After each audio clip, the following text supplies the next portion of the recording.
They come around the turn. Tom Melbourne, the inside of Happy Clapper. Stride for stride. Egtart third.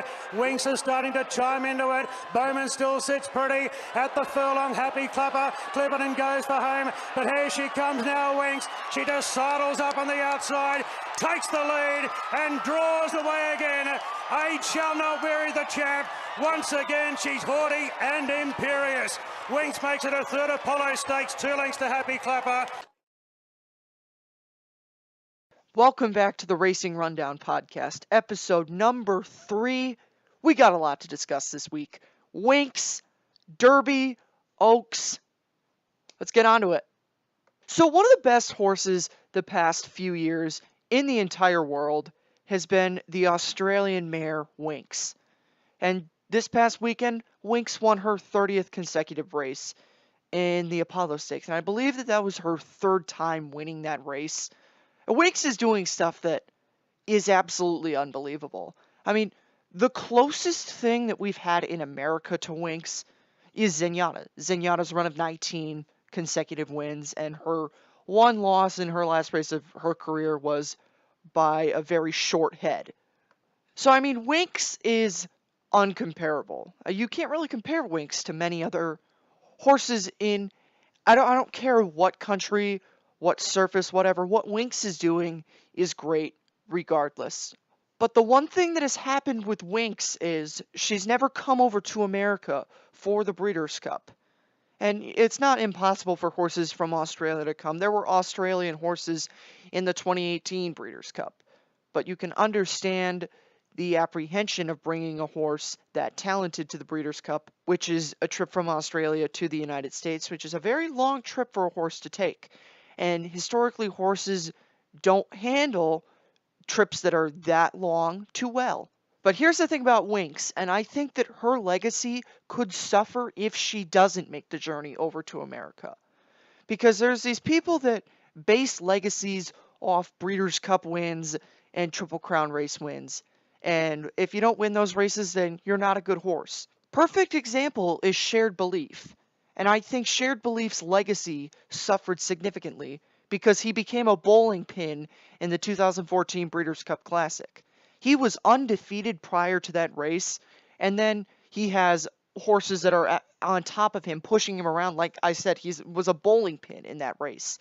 And the Eclipse Awards come around, and he's not even nominated. He's not one of the 3 finalists. It's California Chrome, Bayern, and I forget the 3rd horse, but he didn't even get nominated, much less win Horse of the Year. Which, by the way, he was the best horse in the country that year.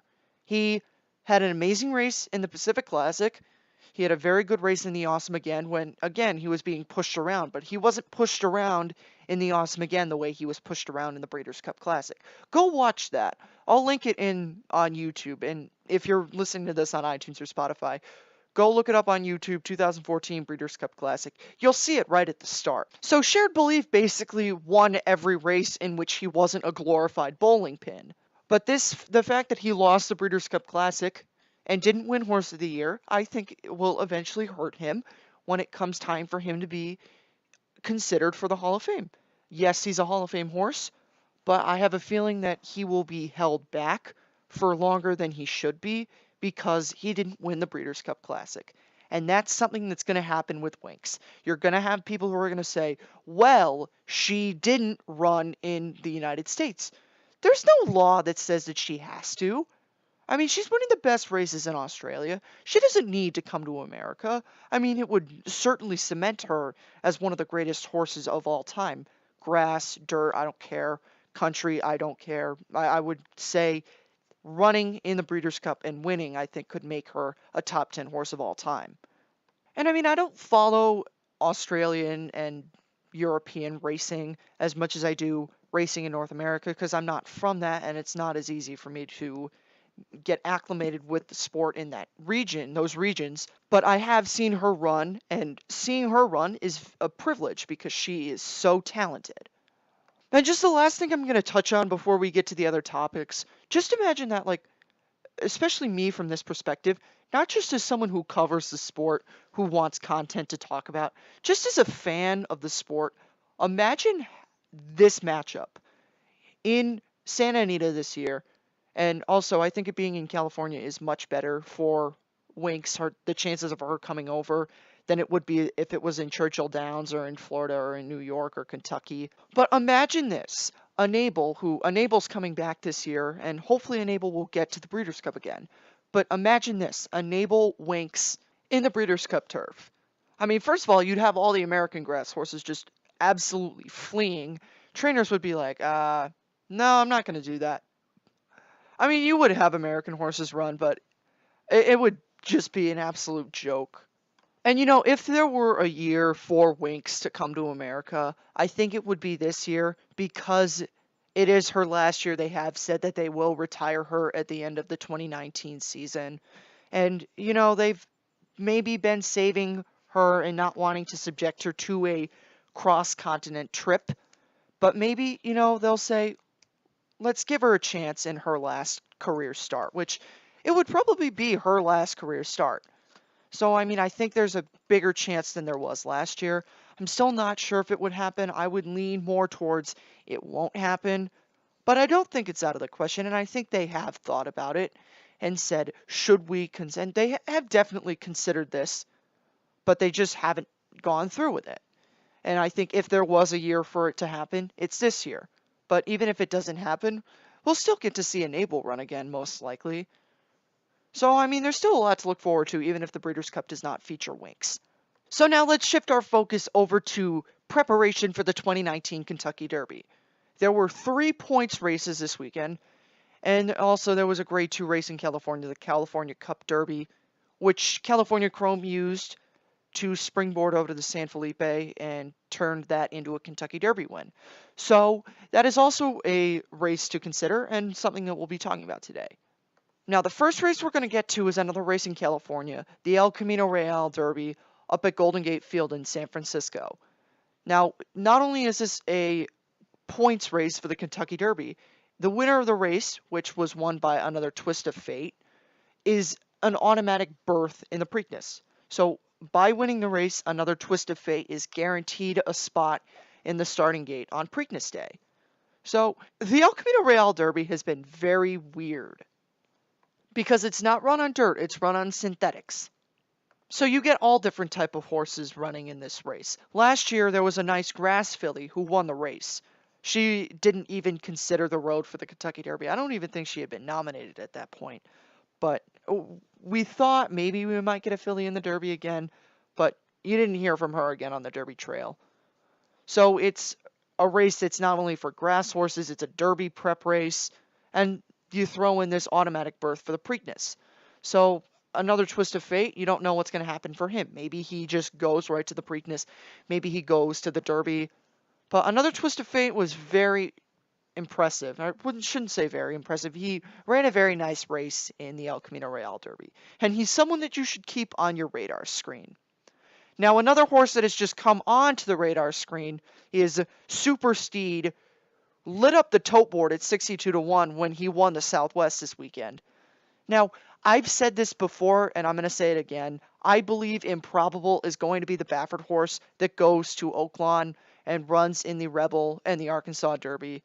So, do I think that any of the horses that are currently in Oaklawn are the best horse and the horses who are going to win the other prep races in Oaklawn? No. I mean, Gray Attempt and Nix Go in their follow-up performances. I mean, Nix Go was in his first, but Gray Attempt won the Smarty Jones. In his follow-up attempt, threw in an absolute clunker, and Nix Go threw in a clunker. We talked about that last week. So like I said, I mean, another horse that you can pay attention to, obviously, Super Steed wasn't in anyone's eyes before the Southwest, but I mean, he did win it, and you got to give him credit for that because, I mean, he won the race. It's not a claimer, it's not a maiden, but it's something to take into consideration.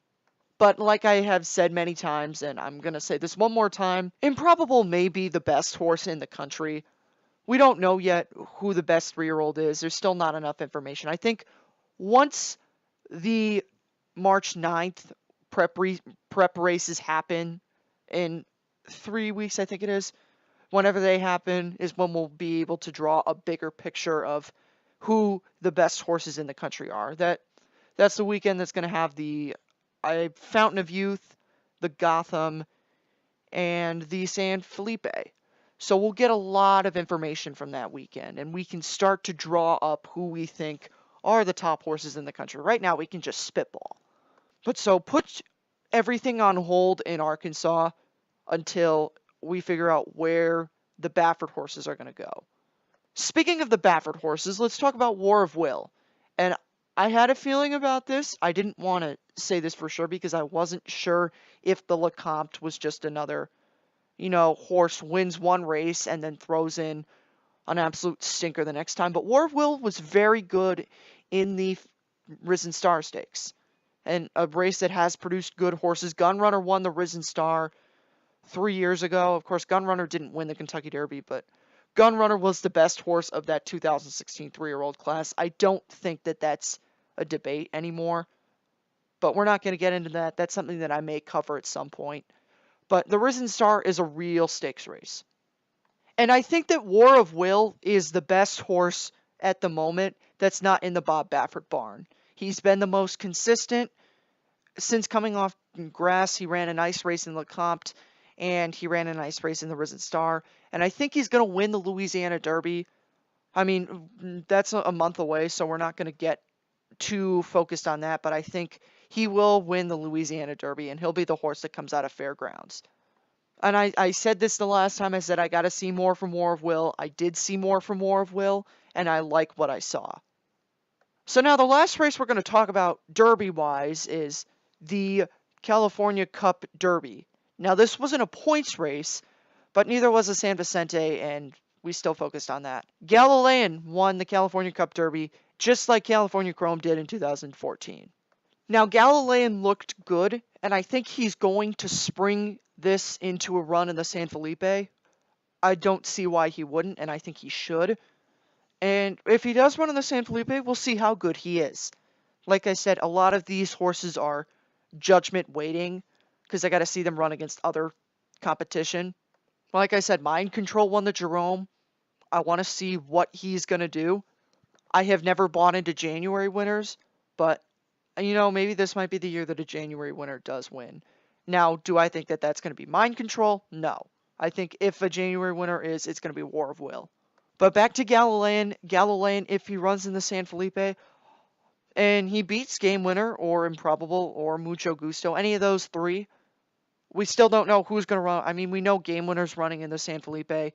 We don't know where Improbable is going to go, where Mucho Gusto is going to go, where Coliseum's going to go, although I don't think Coliseum is anything to be concerned about if you're in the Galilean camp. But we'll see how he runs against the Baffert horses.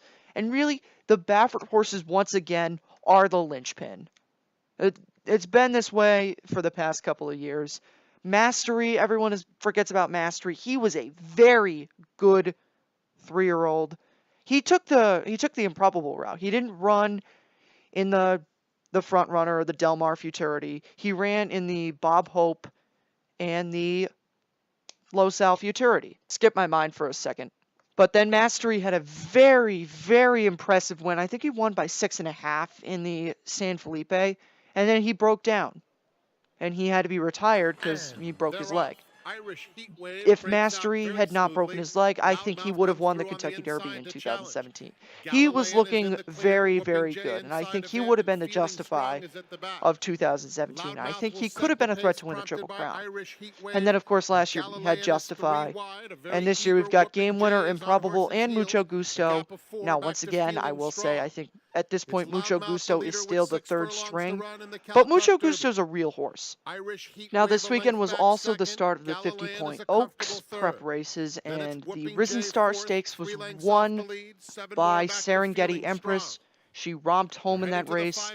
Now, let's make a note of this, that Chasing Yesterday, the half-sister to American Pharaoh, who won her last race, the Starlet at Los Alamitos, was scratched before the race. I think the two stars right now, I don't even want to say stars. I don't know how to phrase this, but the two wonder names of the 3-year-old fillies right now are Jaywalk and Chasing Yesterday. But we'll give Serengeti Empress credit. She won, and she deserves credit for that. Now, I just looked at Horse Racing Nation, and this report from Jay Privman just absolutely destroyed my take earlier on Improbable and the horses in Oakmont.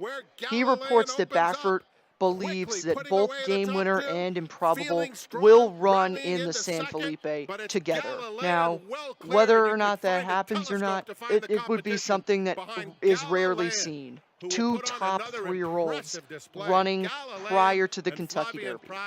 Now, that happened a couple years ago in the Florida Derby when Nyquist and Mohaymen ran against each other, and Nyquist absolutely destroyed Mohaymen. But, I mean, this is something that is very bold for Bob Baffert to do. He's got 2 horses, and he's running them both in the same race. And he's going to show us which one is the better horse, whether Game Winner will be a 2-year-old champion who succeeds at 3, or whether it's Improbable, the horse that was second to him in voting for champion 2-year-old. So very exciting. We got a lot to look forward to. Next week, I'm going to be discussing Game Winner and how, if you like him, don't look at the history books, because history is not kind to champion 2-year-olds and to Breeders' Cup juvenile winners. So, all that next week. There are no major prep races next weekend. This will be the last weekend without prep races until the Arkansas Derby. After that weekend, then we got 2 weeks of no major races until the Kentucky Derby, and obviously we'll be spending those 2 weeks on discussing the Derby and what has transpired since February. Racing Rundown is a weekly podcast on iTunes and Spotify.